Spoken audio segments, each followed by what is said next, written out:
Hello everyone, कैसे हो आप सभी लोग। एक बार फिर से मैं अपने चैनल टोटल स्टूडियो पर आप सभी का स्वागत करता हूं। उम्मीद है आप सभी लोग ठीक होंगे। और जो है स्टूडेंट, हम चैप्टर नंबर 2 क्लास 12 की फिजिक्स को हम कंटिन्यू कर रहे थे। और हमारा जो चैप्टर था वो था गोस थ्योरम एंड इलेक्ट्रिक फ्लक्स। हम इस चैप्टर को फर्दर कर रहे थे। और हमारा जो नेक्स्ट पिछला जो टॉपिक करा था, हम क्या कर रहे थे, गोस थ्योरम के एप्लीकेशन हम जो है कंटिन्यू कर रहे थे। हम गोस थ्योरम के एप्लीकेशन कर रहे थे। हम क्या कर रहे थे, गॉस थ्योरम के हम एप्लीकेशन जो है हम कर रहे थे। गॉस थ्योरम के हम एप्लीकेशन जो है हम कर रहे थे। और उसके अंदर हमने क्या कर लिया था, एक एप्लीकेशन हमने कर लिया था। क्या एप्लीकेशन था हमारा, कि अगर हमारे पास क्या है कि इनफाइनाइट लेंथ का एक चार्ज वायर है, ऐसे ठीक है, ऐसे इनफाइनाइट लेंथ का यूनिफॉर्मली चार्ज वायर है, तो उसके कारण ठीक है पॉइंट पी पर हमारी इलेक्ट्रिक फील्ड इंटेंसिटी क्या होगी। आज हम फिर से गॉस थ्योरम के एप्लीकेशन के बारे में ही डिस्कस करेंगे। और गॉस थ्योरम का जो हमारा दूसरा एप्लीकेशन है, आज हम उसके बारे में जो है डिस्कस करेंगे। हमारा जो दूसरा टॉपिक है आज का, यानी कि गॉस थ्योरम का ही एप्लीकेशन है। क्या है हमारे, गॉस थ्योरम का ही एप्लीकेशन है। और हमारे एप्लीकेशन का नाम है कि इलेक्ट्रिक फील्ड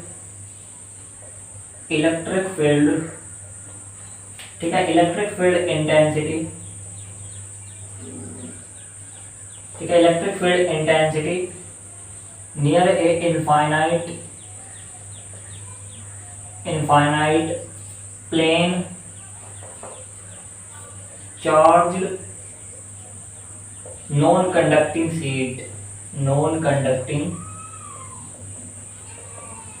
सीट। तो स्टूडेंट, हमारा जो आज का टॉपिक है वो क्या टॉपिक है हमारा, कि हम क्या निकाल लेंगे अगर हमारे पास एक इनफाइनाइट प्लेन है, ठीक है, और उनमें से चार्ज का रखा और ये क्या है नॉन कंडक्टिंग सीट है, तो उसके नजदीक हम क्या निकाल लेंगे, इलेक्ट्रिक फील्ड की इंटेंसिटी को हम जो है फाइंड आउट करेंगे। और ये भी इंपॉर्टेंट टॉपिक है, बोर्ड में पूछे जाने वाला इंपॉर्टेंट टॉपिक है, ठीक है। हम इसके बारे में डिस्कस करते हैं। तो देखो ये क्या कह रहा हूँ, ठीक है, हेडिंग का आपको मतलब समझा रहा, और फिर हम क्या करेंगे, इस चीज को प्रूव करेंगे, ठीक है। तो देखो इतना क्या था, इनफाइनाइट प्लेन। तो सबसे पहले हम ये ड्रॉ करेंगे कि देखो अगर हमारे पास ये क्या है, देखो ऐसे हमारा एक प्लेन है। मैं ऐसा क्या कर रहा, थोड़ा सा इधर को बना रहा ताकि आपको और क्लियर फिगर क्लियर दिखाई दे, ठीक है। मैं इधर को बना रहा ऐसे, ठीक है, ऐसे।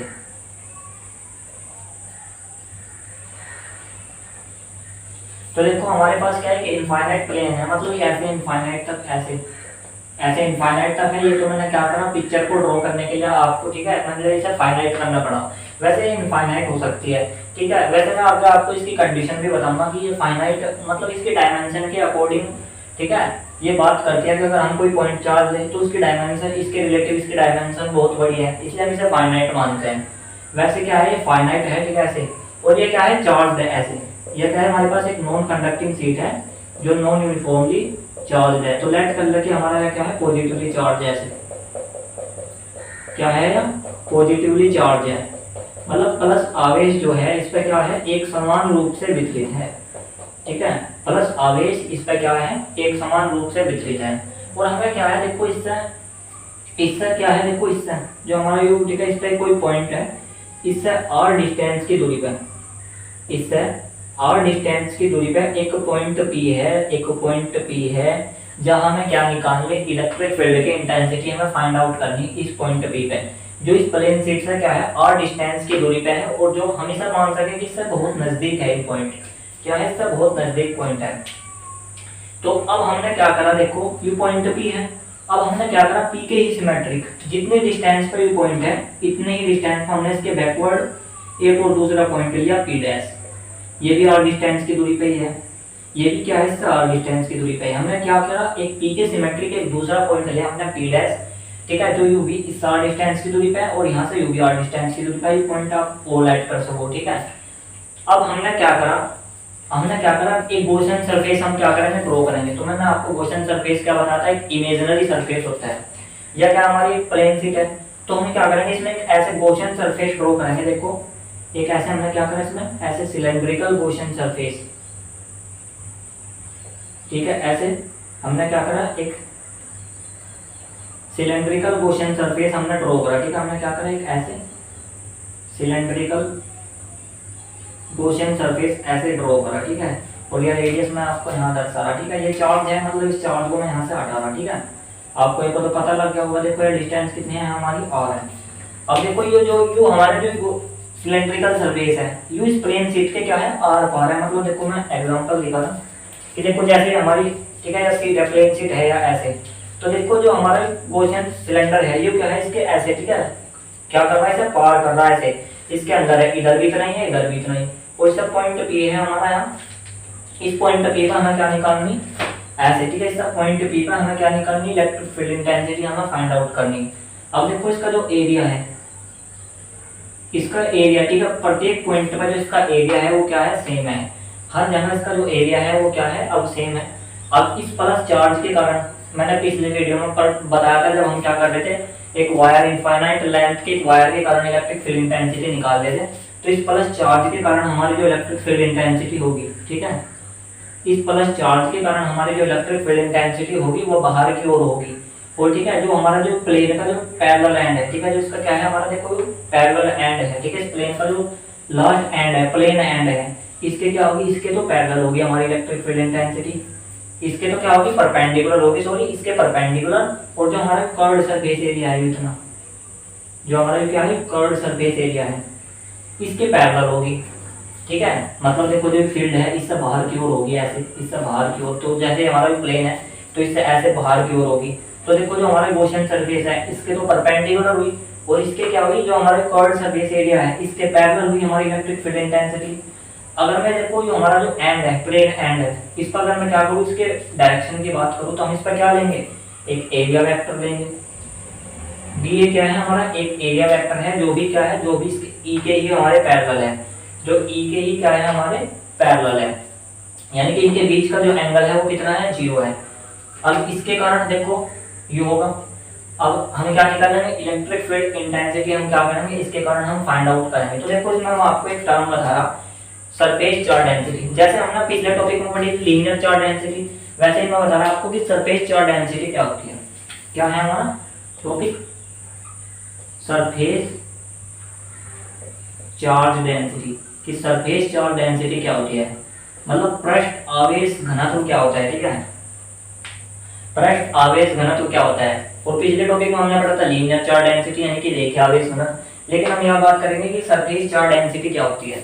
तो देखो जो हमारा प्लेन शीट है ऐसे, इस पर हमने क्या कर रखा, चार्ज यूनिफॉर्मली, ऐसे देखो जो हमारा ऐसे शीट है, इस पर हमने चार्ज यूनिफॉर्मली डिस्ट्रीब्यूट कर रखा, तो इसके पर यूनिट एरिया पे, ठीक है, इसके पर यूनिट एरिया पे जो चार्ज प्रेजेंट होगा उसे हम क्या कहेंगे, सरफेस चार्ज डेंसिटी कहेंगे। उसे हम क्या कहेंगे, सरफेस चार्ज डेंसिटी कहेंगे। मतलब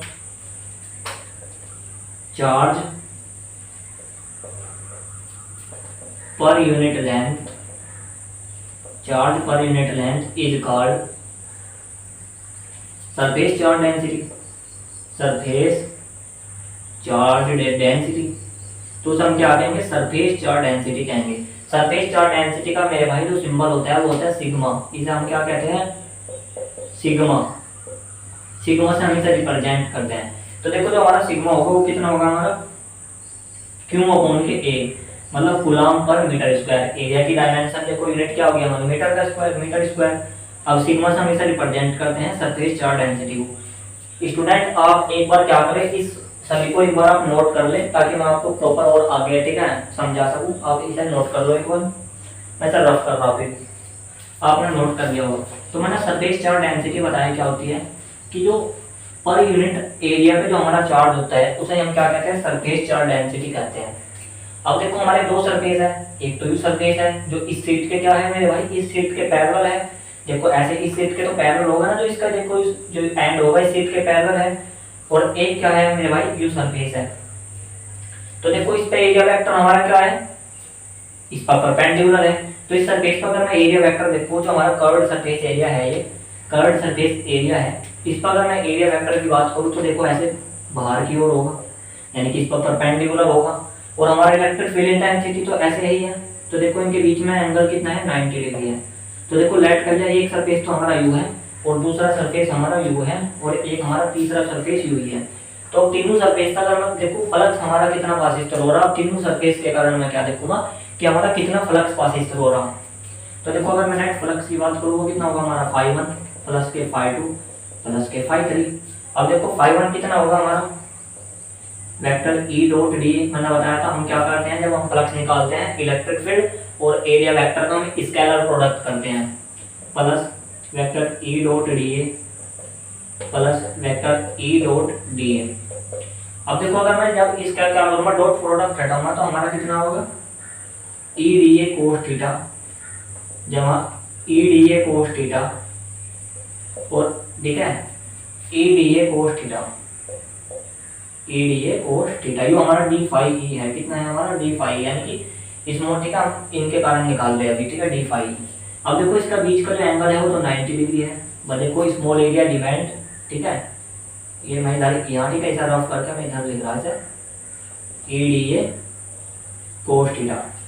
अब देखो जो हमारा देखो हमारा एरिया वेक्टर है इधर और इधर हमारी इलेक्ट्रिक फील्ड इंटेंसिटी है, इनके बीच में 90 डिग्री है एंगल है, यानी कि जो हमारा फर्स्ट सरफेस है इसमें हमारा कर्व सरफेस एरिया में क्या है हमारा 90 डिग्री का एंगल है, तो cos 90 की वैल्यू होती है 0, तो देखो पहली टर्म तो 0 हो जाएगी, तो इस 90 है और इनमें जो एंगल है वो हमारा 0 डिग्री है, तो हमारा देखो जो डी फाई हुआ वो कितना हुआ हमारा, पहले के कारण तो 0 हुआ प्लस के ई डी ए कोस 0 कोस 0 का मान 1 होता है तो ई डी ए प्लस के ई डी ए, तो देखो हमारा जो डी फाई ई आया वो कितना है हमारा 2 ई डी ए।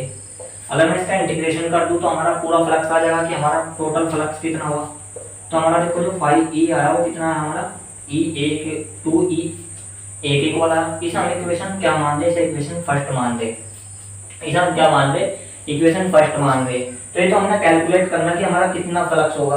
अब हम इसमें सरफेस चार्ज डेंसिटी का ठीक है अप्लाई करेंगे, फिर हम यहाँ से क्या निकाल देंगे इलेक्ट्रिक फील्ड इंटेंसिटी हम फाइंड आउट कर लेंगे। एक बार आप इसे नोट करें, फिर मैं इसे क्या कर रहा रफ कर रहा हूँ मैं, ठीक है स्टूडेंट में डायग्राम को रफ नहीं करना चाह रहा स्पेस बनाने के लिए ताकि आपको क्लियर समझ में आ सके, ठीक है मैं इसे रफ कर रहा हूँ एक बार फिर से आपने नोट कर लिया होगा। तो देखो जो हमारा फ्लक्स आया वो हमारा फ्लक्स कितना है, हमारा फ्लक्स आया 2EA। अब देखो अगर मैं क्या करूँ, देखो हम गॉस थ्योरम का एप्लीकेशन पढ़ रहे तो गॉस थ्योरम तो हम जरूर यूज करेंगे। तो गॉस थ्योरम क्या कहती है हमें कि हमारा जो चार्ज होता है, ठीक है हमारा फ्लक्स कितना पास इस तरह होता है कि जो हमारा चार्ज होता है उसका 1/ε0 टाइम्स होता है। तो देखो हमारा फाई कितना होगा हमारा Q/ε0 is equal to 2EA। अभी अब ये मैंने क्या पढ़ाई आपको सरफेस चार्ज डेंसिटी, वो मैंने कितना बताया था sigma is equal to Q/A। तो अगर मैं यहाँ से क्या करूँ Q की वैल्यू कैलकुलेट करूँ तो Q इज इक्वल टू कितना होगा हमारा सिग्मा A। आप इसे सेकंड, ठीक है सेकंड इक्वेशन मान लो, फर्स्ट इक्वेशन हमारी यह है। अब मैं Q की वैल्यू यहाँ पुट करूँगा, यह सेकंड है इसे आप थर्ड मान लो। अगर मैं थर्ड क्या करूँगा put Q is equal to sigma A in second, तो जैसे ही मैं इसे सेकंड में पुट करूँगा तो देखो हमारा क्या होगा सिग्मा A अपॉन के ε0 इज इक्वल टू 2EA।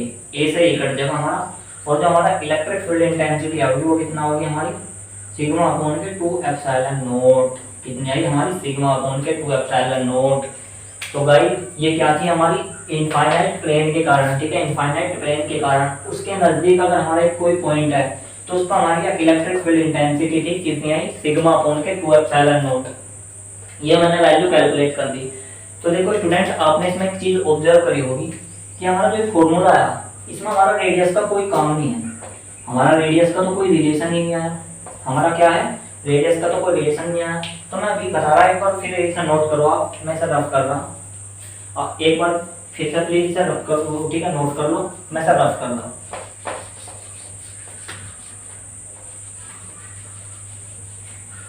तो देखो हमारा फॉर्मूला जो, ठीक है जो हमारा स्टैंडर्ड फॉर्मूला है वो कितना है हमारा E is equal to sigma upon के 2ε0।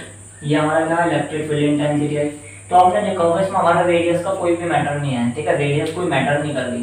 तो जो हमारा फॉर्मूला है रेडियस से क्या है फ्री है, तो यानी कि जो हमारी इलेक्ट्रिक फील्ड इंटेंसिटी है वो रेडियस पे डिपेंड नहीं कर रही।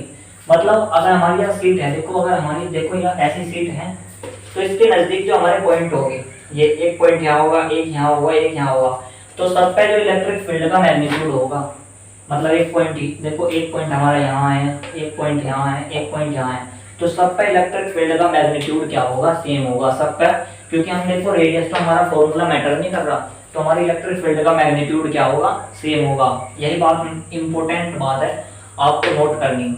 अब देखो मैं बता रहा था कि इनफाइनाइट प्लेन है, ये क्या है हमारा एक इनफाइनाइट प्लेन है, तो इसका मतलब ये नहीं है कि ये इतना बड़ा है, इनफाइनाइट प्लेन है, नहीं। देखो जैसे कि हमने एक पॉइंट लिया, जैसे कि एग्जाम में आपको क्वेश्चन दे दिया उन्होंने कि एक हमारे पास एक ठीक है एक प्लेन शीट है, 5 मीटर उसकी हाइट है, 3 मीटर उसकी ठीक है उसकी ब्रेथ है, और ठीक है और हमें एक पॉइंट दे दिया, तो ठीक है एक पॉइंट दे दिया हमें 1 mm का, ठीक है जो क्या है इस प्लेन शीट से 1 mm दूरी यानी कि 1 मिलीमीटर की दूरी पे है, ठीक है 1 mm की दूरी पे है। अब देखो हमारा ये शीट है, या 5 दे दी हमें, 2 दे दी और एक पॉइंट, ठीक है हमारा पॉइंट है ऐसे 1 mm पे है इससे, ठीक है 1 mm की डिस्टेंस पे है। तो आप ऑब्जर्व करो जब आप 1 मिलीमीटर ठीक है 1 मिलीमीटर से आप देखोगे तो आपको हर ठीक है चारों ओर या प्लेट ही दिखाई देगी। भाई एक इतनी सी छोटी सी चीज है और उसके सामने इतनी बड़ी प्लेट है, तो वो उसकी क्या क्या करेगी, इनफाइनाइट पे तो वर्क करेगी, ठीक है चारों ओर ये क्या दिखाई देगा, इसे प्लेन शीट ही दिखाई देगी। तो इसका मतलब यह है कि इसके रिलेटिव व्यू क्या होना चाहिए, बड़ा होना चाहिए, ठीक है जो ये डिस्टेंस है इसके रिलेटिव व्यू क्या होना चाहिए, बड़ा होना चाहिए, ठीक है। और ठीक है हमारा जो टॉपिक था electric field intensity near infinite plate charge non conducting sheet, हमारा यहीं पर जो है खत्म होता है। और अगला जो हमारा टॉपिक है वो भी क्या है, वो थ्योरम का ही एप्लीकेशन है। अब वो क्या है, हमारे पास एक चार्ज कंडक्टर होगा, उसके जस्ट आउटसाइड हम क्या निकाल लेंगे, इलेक्ट्रिक फील्ड इंटेंसिटी निकाल लेंगे, ठीक है उसके जस्ट आउटसाइड हम क्या निकाल लेंगे, इलेक्ट्रिक फील्ड इंटेंसिटी निकाल लेंगे। आप एक बार इसे ठीक है नोट कर ले, फिर मैं अगला टॉपिक स्टार्ट कर रहा हूँ। बड़ा इंपॉर्टेंट टॉपिक है और गोस थ्योरम के हमारे क्या चल रही है, एप्लीकेशन चल रहे हैं गोस थ्योरम के, ठीक है गाइस मैं इसे नोट कर रहा हूँ, ठीक है रफ कर रहा हूँ। तो देखो हमारा जो अगला एप्लीकेशन है वो है, हमारा जो अगला एप्लीकेशन है वो है electric field intensity, electric field ठीक है जस्ट आउटसाइड, जस्ट आउटसाइड मतलब ठीक बाहर, ठीक है just outside the charge conductor, charge conductor मतलब ये क्या कह रहा, इसके बारे में हम ये डिस्कस करेंगे। देखो अगर हमारे पास क्या है चार्ज कंडक्टर है, तो उसके हम ठीक बाद अगर हम इलेक्ट्रिक फील्ड इंटेंसिटी कैलकुलेट करें तो वो कितनी होगी, इस जो हमने अभी टॉपिक पढ़ा ठीक है इनफाइनाइट प्लेन शीट वाला, इसके ही क्या करते हैं इसका यूज करके हम ठीक है हम क्या निकाल लेंगे, इलेक्ट्रिक फील्ड निकाल लेंगे। तो देखो अब मैं क्या करा रहा है, प्रूव करा रहा कि हमारे पास क्या है, देखो ऐसे एक फाइनाइट थिकनेस का, फाइनाइट या ठीक है हमारे पास क्या है एक फाइनाइट थिकनेस का, ये ठीक है हमारे पास क्या है फाइनाइट थिकनेस का, हमारे पास एक चार्ज कंडक्टर है, चार्ज कंडक्टर है ठीक है फाइनाइट थिकनेस का है ऐसे, ठीक है और ये इनफाइनाइट है, ठीक है इनफाइनाइट लेंथ का और फाइनाइट थिकनेस का हमारे पास एक चार्ज कंडक्टर है। तो जैसे ही हमने इसे चार्ज दिया पॉजिटिवली, हमने क्या करा इसे प्लस क्यू चार्ज दिया, तो हमारा जो प्लस क्यू चार्ज था वो क्या होगा, इस पर इसकी सरफेस पर यूनिफॉर्मली डिस्ट्रीब्यूट होगा, मतलब ऐसे ऐसे क्या होगा इसकी सरफेस, तो इसकी सरफेस पे है वो यूनिफॉर्मली डिस्ट्रीब्यूट होगा। मैंने कल भी बताया था कि अगर हमारे पास कोई कंडक्टर है, होलो कंडक्टर है या सॉलिड कंडक्टर है, तो चार्ज क्या होता है उसकी सरफेस पे होता है, ना कि उसके अंदर चार्ज होता है। तो सारा का सारा चार्ज क्या होगा इसकी सरफेस पे यूनिफॉर्मली डिस्ट्रीब्यूट होगा, मतलब ये हम यहाँ Q1 मान लेंगे और ये हमारा क्या मान लेंगे, हम यहाँ Q2 मान लेंगे, ठीक है दोनों चार्ज हमारा सेम है। वैसे आप Q भी मान लो, ठीक है आप क्या मान सकते हैं, Q ही मान सको, क्योंकि जितना चार्ज इधर है इतना ही चार्ज हमारा क्या है इधर है। ये हमारी ठीक है ये हमारी क्या है फाइनाइट थिकनेस का एक कंडक्टर है। अब इससे क्या है r डिस्टेंस की दूरी पे, इस जो हमारी प्लेट है ठीक है जो हमारी प्लेट है इससे r डिस्टेंस की दूरी पे एक पॉइंट पे है जहां हमें क्या निकालना, इलेक्ट्रिक फील्ड इंटेंसिटी, मतलब ठीक बाहर है इसके, या तो मैंने रेडियस दिखा रखी बिल्कुल ही क्या है ठीक बाहर जस्ट आउटसाइड है। तो इस पर अगर हम निकाल रहे हैं तो देखो जो हमारी पहली प्लेट है इसे हम प्लेट नंबर 1 मान लो, इसे प्लेट नंबर 2 मान लो। देखो एक प्लेट तो ये होगी, मतलब जैसे हमारी सीट है तो एक तो जो हमारी ठीक है फ्रंट वाली है इसके कारण इलेक्ट्रिक फील्ड इंटेंसिटी होगी, और एक जो हमारी बैक है बैक के कारण हमारा इलेक्ट्रिक फील्ड इंटेंसिटी होगी। अब देखो जो फर्स्ट प्लेट है, फर्स्ट प्लेट के कारण हमारी बाहर की ओर इलेक्ट्रिक फील्ड इंटेंसिटी होगी जिसे हमने क्या कहा E1 कहा। सेकंड प्लेट के कारण भी होगी, वह भी बाहर की ओर ही होगी, वह कितनी होगी हमारी E2।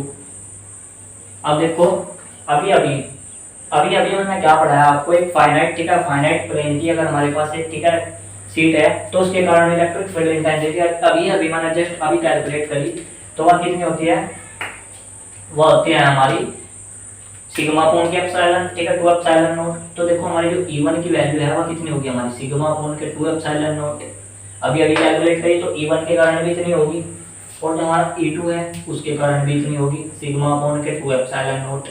अगर मैं इनका नेट निकाल दूं, अब यानी कि दोनों को जोड़ दूं, दोनों एक ही डायरेक्शन में है, E1 भी इधर कोई है और E2 भी इधर कोई है। अगर मैं दोनों को ऐड कर दूं, इसे इक्वेशन फर्स्ट मान लो, इसे इक्वेशन सेकंड मान लो, ऐड फर्स्ट एंड सेकंड, अगर मैं फर्स्ट और सेकंड को ऐड कर दूं तो देखो हमारा जो नेट होगा ई नेट वो कितना होगा हमारा E1 प्लस के E2 मतलब सिग्मा अपॉन के 2 एप्सिलॉन नॉट, सिग्मा अपॉन के 2 एप्सिलॉन नॉट। जब आप क्या करोगे एलसीएम लोगे तो हमारा कितना होगा, ठीक है सिग्मा, ठीक है 2 सिग्मा अपॉन के 2 एप्सिलॉन नॉट और इससे 2 से 2 हमारा क्या हो जाएगा कट जाएगा, ठीक है। तो हमारा देखो जो ई नेट होगा वो कितना होगा हमारा सिग्मा अपॉन के एप्सिलॉन नॉट। ये हमारा क्या है फॉर्मूला आया, ठीक है स्टूडेंट जो है ये हमारा क्या है फॉर्मूला आया कि अगर हमारे पास कोई चार्ज कंडक्टर है तो उसके जस्ट बाहर हमारा जो इलेक्ट्रिक फील्ड की जो ठीक है मैग्नीट्यूड होगा वो कितना होगा सिग्मा अपॉन के एप्सिलॉन नॉट। तो स्टूडेंट आज हमने गॉस थ्योरम के दो एप्लीकेशन करे। एक एप्लीकेशन का हमने इनफाइनाइट, ठीक है इनफाइनाइट प्लेन की अगर हमारे पास एक सीट है उसके कारण इलेक्ट्रिक फील्ड कितना होगा, और अगर हमारे पास क्या है ठीक है चार्ज कंडक्टर है, ठीक है चार्ज कंडक्टर है तो उसके बाहर इलेक्ट्रिक फील्ड कितना होगा। आज हमारा जो टॉपिक है आज यही खत्म होता है, और जो हमारा अगला टॉपिक होगा वो भी गॉस थ्योरम का ही एप्लीकेशन होगा। वो क्या होगा हमारा कि हमारे पास एक पैरेलल प्लेट होगी ऐसे, तो हम क्या निकालेंगे उसके बाहर उसके अंदर, और ठीक है इधर भी हम क्या निकाल लेंगे इलेक्ट्रिक फील्ड की इंटेंसिटी निकाल लेंगे, ठीक है स्टूडेंट। को हम नेक्स्ट टॉपिक में लगाएंगे, ठीक है टॉपिक आज की जो वीडियो है यही समाप्त करते हैं क्योंकि वीडियो बहुत लंबी हो चुकी है और आपको भी अच्छी नहीं लगेगी। अगर आपको वीडियो इन्फॉर्मेटिव लगी हो तो हमारी वीडियो को लाइक जरूर करें और चैनल को सब्सक्राइब जरूर करें। हमारे चैनल का नाम है total studio. Thank you student and ठीक है thank you and have a nice day.